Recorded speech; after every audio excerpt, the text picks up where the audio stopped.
बिस्मिल्लाहिर्रहमानिर्रहीम। Dear students, आज हमारा topic active voice and passive voice special case number 7। Special case number 7 में हम डबल ऑब्जेक्ट्स के बारे में डिस्कस करेंगे। तो मतलब इसमें कोई और स्पेशल चीज़ नहीं होती, सिर्फ इतना ही स्पेशल है कि इसमें वर्ब के बाद एक नहीं बल्कि दो ऑब्जेक्ट्स होते हैं, एक डायरेक्ट ऑब्जेक्ट और एक इनडायरेक्ट ऑब्जेक्ट।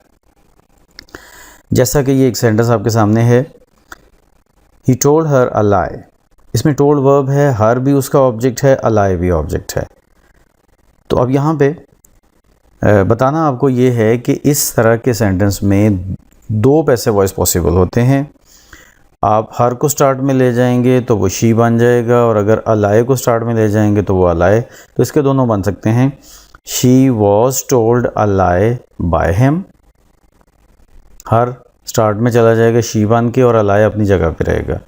और दूसरा क्या है, a lie was told to her by him. इसमें अ लाई स्टार्ट में चला जाएगा और हर अपनी जगह पे रहेगा।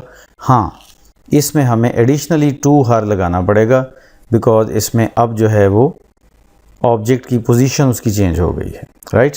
तो a lie was told to her by him. अच्छा, इस तरह एक और सेंटेंस है, they sent him a letter. इसमें भी दो ऑब्जेक्ट्स हैं, तो he was sent a letter by them और a letter was sent to him by them. One more example, Gauhar has offered me a seat. I have been offered a seat by Gauhar.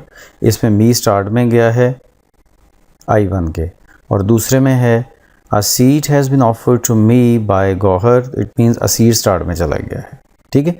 तो इस तरह से अब यहाँ पे कॉन्सेप्ट आपको ये देना है कि अगर डबल ऑब्जेक्ट हो किसी वर्ब के बाद एक्टिव वॉइस में, तो उसका पैसिव वॉइस बनाते हुए दो तरह की ऑप्शंस हमारे सामने होती हैं। दोनों ऑप्शन इक्वली करेक्ट हैं, और दोनों ऑप्शन से ही आप इसका बना सकते हैं।